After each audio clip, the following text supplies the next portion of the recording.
28 de janeiro é o Dia Nacional de Combate ao Trabalho Escravo. Foi nessa data, há 13 anos, que 4 fiscais auditores do trabalho foram assassinados na cidade de Unai, em Minas Gerais, quando investigavam denúncias de trabalho escravo. Em São Paulo, para lembrar o Dia de Combate ao Trabalho Escravo, especialistas debateram as formas de erradicar o problema no país. O repórter Paulo Castilho acompanhou o encontro. Mesmo que a Lei Áurea tenha acabado formalmente com a escravidão em 1888, as condições de trabalho para os mais pobres criam ainda hoje formas de exploração muito parecidas com as vividas pelos africanos escravizados no Brasil. A explicação é do jornalista Leonardo Sakamoto, representante do Fundo da ONU para o Trabalho Escravo. São 4 elementos que configuram o trabalho escravo. O primeiro elemento é o trabalho forçado, a pessoa ser obrigada a um serviço para o qual ela não se ofereceu espontaneamente ou a qual ela foi enganada. O segundo é a servidão por dívida, que mantém a pessoa presa no serviço, condições degradantes de trabalho, que não é excesso, que não é trabalho precário, não é trabalho ruim, não é aquele trabalho abaixo da linha de dignidade que coloca em risco a saúde, a vida e a segurança do trabalhador. Essa boliviana, que não quer ser identificada, sofreu na pele as péssimas condições do trabalho escravo moderno. Ela veio para o Brasil com o filho, com a promessa de trabalho e treinamento profissional. Durante 5 anos, enfrentou uma realidade bem diferente. O horário de trabalho, 7 da manhã, até 10 horas da noite. Quando eu perguntei por que tantas horas de trabalho, ele me falou, você vai morar aqui e também vai comer aqui. Então, o gasto da moradia e da comida é pago por os outros horários, a partir das 8 horas. A erradicação do trabalho escravo foi tema deste simpósio, promovido pela Secretaria Estadual da Justiça e da Defesa da Cidadania. A representante da OAB explica que os setores de maior ocorrência de trabalho escravo na região metropolitana de São Paulo são a construção civil e a indústria têxtil. Com a terceirização da mão de obra, acredita a advogada, as condições de trabalho devem ficar ainda mais precárias. De 3.700 autuações que tiveram dessas oficinas de costura e no ramo da construção civil, 3.000 eram de terceirizadas, de empresas terceirizadas. Ou seja, as empresas terceirizadas estão no foco do trabalho escravo. O juiz do trabalho Marcos Barberino diz que nas cidades do interior de São Paulo, a mão de obra escrava é mais frequente na produção de açúcar, álcool e suco de laranja, onde a terceirização também é comum. A terceirização, se ela não tem essa causalidade direta, não tenha dúvida. Certo? Ela, sim, induz, certo, a precarização e, no limite, induz ao risco do trabalho escravo contemporâneo. Os grandes empresários não querem reconhecer o trabalho justo del que trabalha. É isso. Porque se vão a pagar 0,40 centavos, quando podem pagar R$1. Então, por lo menos, esse é o problema. Nosso assunto agora são as reformas do governo Temer que retiram direitos dos trabalhadores. Em São Bernardo do Campo, no ABC Paulista, a Confederação Nacional dos Metalúrgicos, da CUT, reuniu especialistas, políticos e sindicalistas de todo o país para discutir soluções para as crises econômica e política. Para a CNM, a solução passa por uma ampla mobilização da sociedade. A reforma da Previdência foi um dos temas em debate. 2017, ano de barrar os ataques à classe trabalhadora, não admitindo nenhum direito a menos.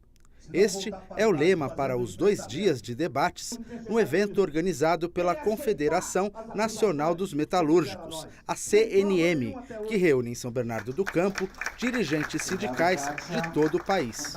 É a unidade da classe trabalhadora, é fortalecer a luta dos trabalhadores em todo o Brasil contra a reforma da Previdência, contra essa PEC do teto, que mesmo aprovada nós vamos combatê-la, e contra a reforma trabalhista. Então o significado desse ato é dar ciência a todos os trabalhadores, principalmente os metalúrgicos, que é o nosso foco aqui, conscientizá-lo para preparar o enfrentamento que nós faremos desde já. Por isso que nós já começamos cedo, começamos já em janeiro. Se o Brasil só começa depois do Carnaval, a CNM CUT não, e a CUT também não, porque já está fazendo luta. O secretário-geral da Central Única dos Trabalhadores, CUT, alerta que um dos principais desafios é derrotar as reformas trabalhista e da Previdência encaminhadas pelo governo Temer e, assim, evitar retrocessos de direitos garantidos. O conteúdo das reformas é nefasto para a classe trabalhadora brasileira. O que está em jogo nesse momento é o desmonte da Previdência Social. Então, a Previdência Social é aquilo que protege os trabalhadores no momento do acidente de trabalho, né? Protege as mulheres na ocasião da viuvez, os homens também, né?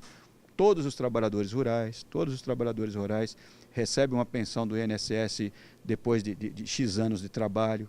Isso está ameaçado de ser destruído.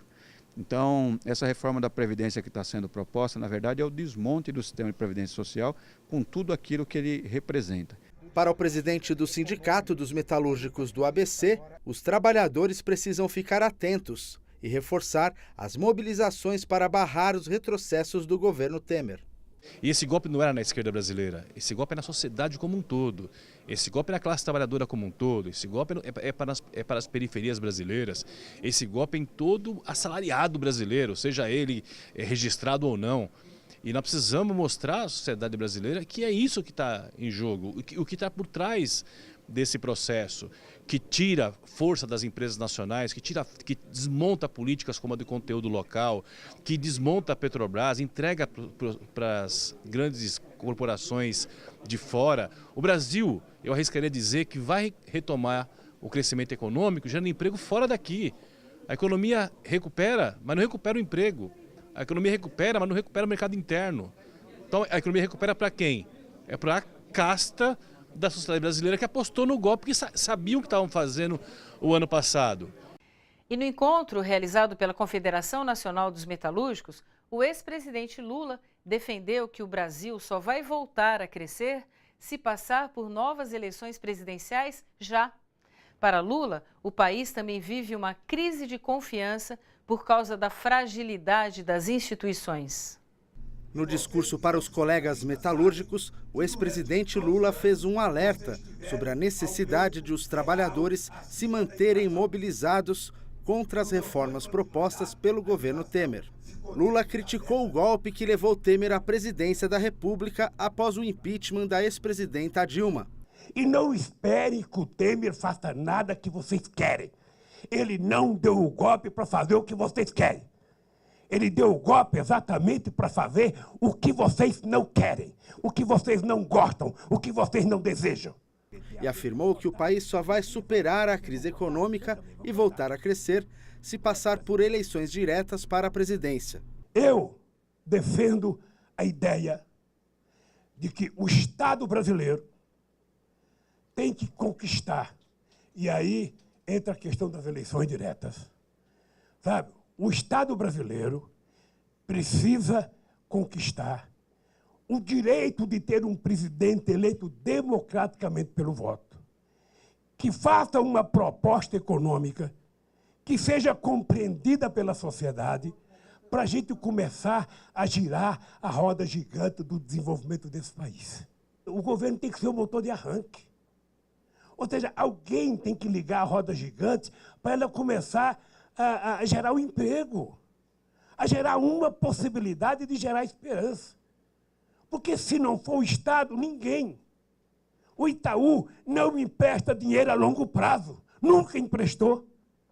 O Bradesco não empresta dinheiro a longo prazo, nunca emprestou. Quem empresta dinheiro a longo prazo é o Estado e é o Banco de Desenvolvimento. Que esses meninos do Ministério Público estão tentando criminalizar isso. Para o ex-presidente, as medidas econômicas de Temer estão fazendo a economia encolher mais ainda, porque atendem aos interesses do mercado em vez de estimular a geração de emprego, renda e consumo. Nada que você fizer, o mercado vai gostar. Nada que você fizer, a não ser que você continue dizendo que vai acabar com a Previdência, que vai fazer a reforma trabalhista, que a gente vai voltar ao tempo da escravidão. Aí o mercado aceita. Lula acredita que há solução para o Brasil superar a crise. Mas, para isso, a sociedade precisa promover uma recuperação radical da democracia. Você só pode fazer as coisas acontecer nesse país na hora que você restabelecer a democracia. Na hora que você tiver um presidente eleito democraticamente, que tenha a confiança da sociedade, a economia pode voltar a crescer. É preciso que haja confiança.